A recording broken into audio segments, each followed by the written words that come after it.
found any cases that have discussed the issue, quite frankly. But again, I think it's, in order to give a true picture of what was going on in his life at that time, I think that we should be allowed to discuss that, because that's a consequence of everything that was going on during that period of time. He was a lot of stress, a lot of things going on. And if we can't talk about that, Your Honor, then we've got one hand tied behind the back.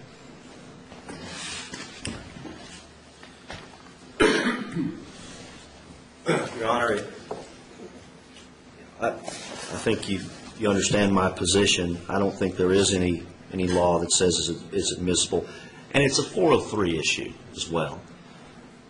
If they start talking about having to sell homes and sell cars and sell boats and take a loss on all those things and not being able to make ends meet, then the probative value is substantially outweighed by the prejudice that would result. So we just don't believe it's appropriate. It duplicates lost earning capacity. So that is their remedy. And to get into these other things just isn't appropriate. Your Honor, I can't stress any more the fact that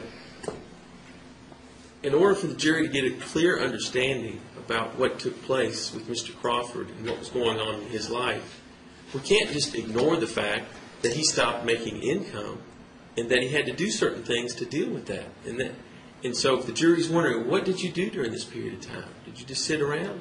He took action so that he would lessen his losses and not go into debt.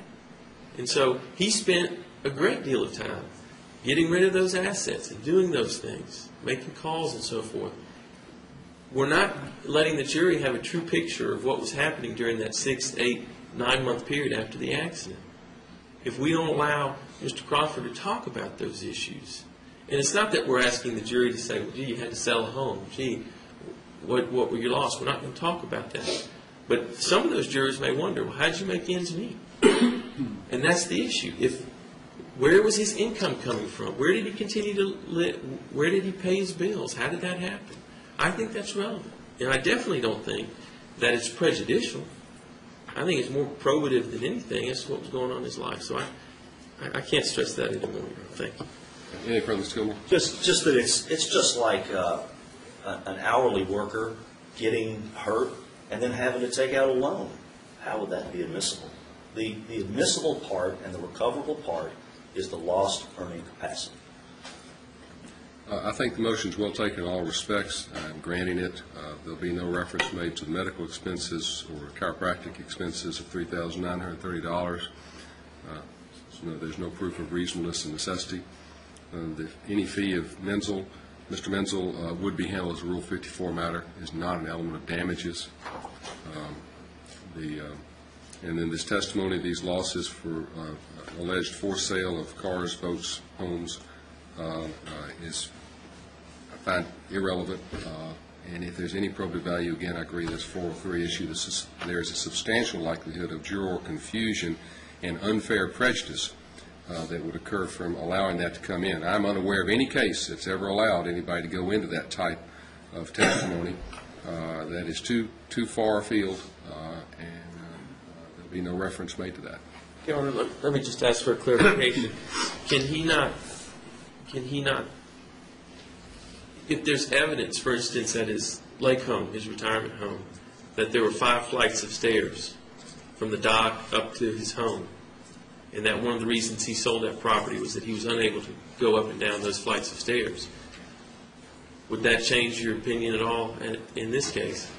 As you've just indicated a moment ago, talked about... Well, that's why I was asking you how you planned on proving this. I didn't know what, your argument is simply that it's, in a nutshell, it seems to me that my client was injured, had a loss of income. In order to make income, he had to sell off some assets so he could keep his head above water here. Absolutely. You didn't tell me that my client couldn't use the properties that were there because he found it difficult to go up and down the flights of stairs. Well, when you made that comment, it reminded me of a conversation I had with Mr. Crawford a couple of nights ago where he said, if you'd ever been out there, you'd know that we had a beautiful view, but there were 5 flights of stairs from the dock up to the house. And so just refresh my memory. By no means I am changing the direction here simply because of the comment that you made.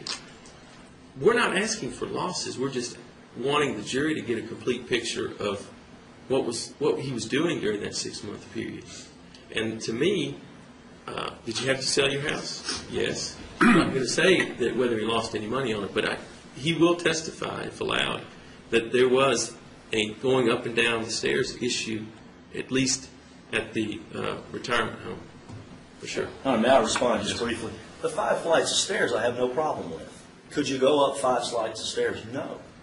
It doesn't relate to whether he had to sell the home or not. That's a different issue.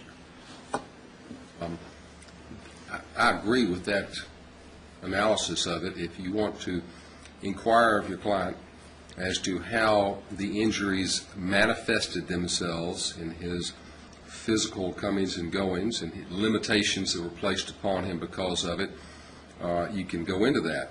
But the next step of saying, but then I sold the place because of it, would be inappropriate.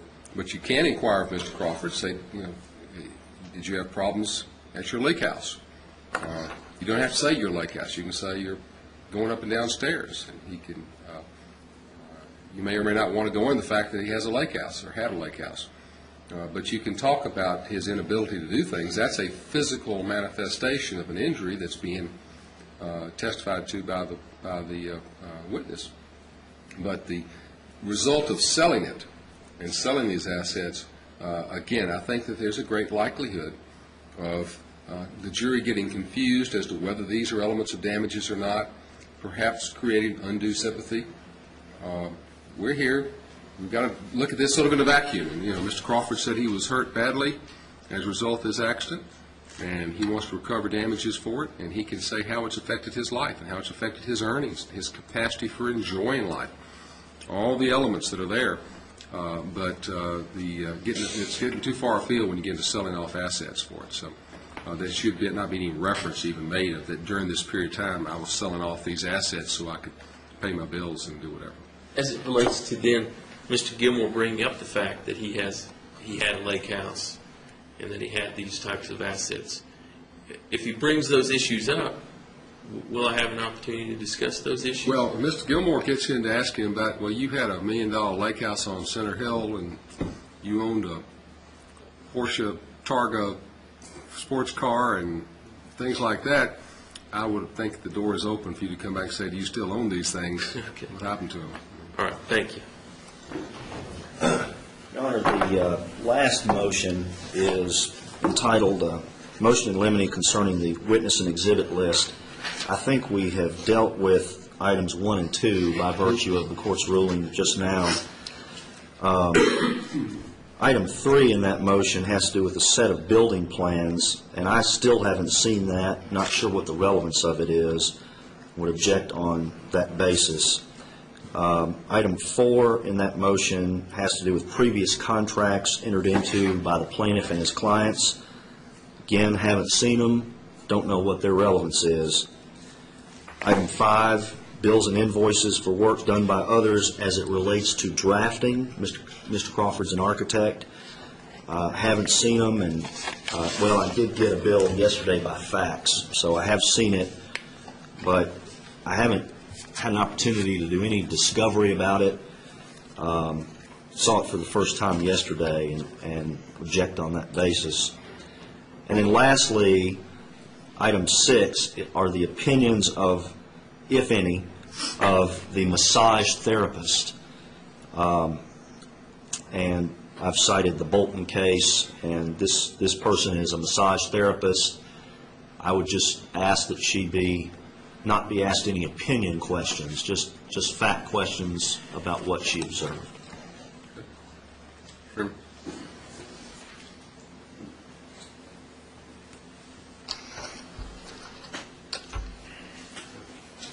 One of the issues in this case, Your Honor, is how this accident has impacted Mr. Crawford's ability to generate income. One of his job responsibilities before the accident, and to some extent today, as an architect and designer, is to draft plans. And so that's the issue before the court right now. And Mr. Gilmore says he hasn't seen them. Well, he has yet to ask me to see them. I've had them available since I let him know I was going to use that potentially as an exhibit. So just because he hasn't seen them, he has made no attempt to see them, quite frankly. The purpose of the architectural plans is to give insight to how difficult and tedious those plans are to generate, and that our position is going to be that before the accident he was able to stand or sit at the drawing board for hours and do this meticulous work, and now he's limited to that. And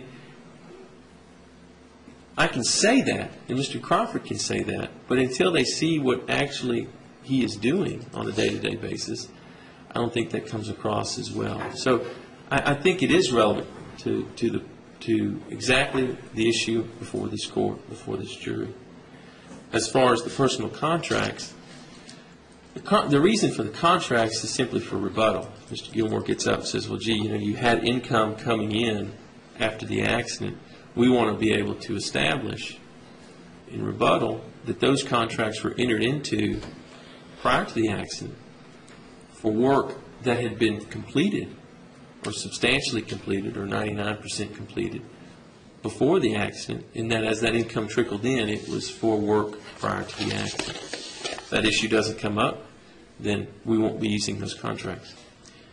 As far as the opinions of the massage therapist, I understand that she's not a medical doctor, but she has been treating him for curative massage therapy, and she is going to be called to testify, and she's going to testify about what she's observed of him and how often she sees him and what she charges. And Dr. Howell has commented that those are reasonable and necessary charges.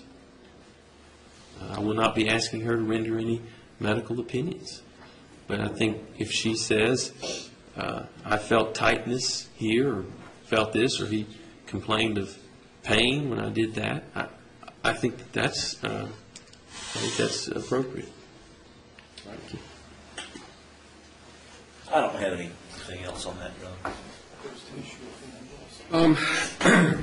As to the massage therapist, any opinions as to his medical condition or any prognosis or anything dealing with causation, it is granted. As to her observations of his physical condition at the time she performed a massage, that would be admissible if she can testify as what she's, I'm assuming you're going to lay a foundation that she's a certified massage therapist, and therefore if she says, I felt certain, as you said, tightness or lumps or whatever at certain parts of the back or spine or whatever, he always complained when I rubbed on C3 or L4 or whatever it would be.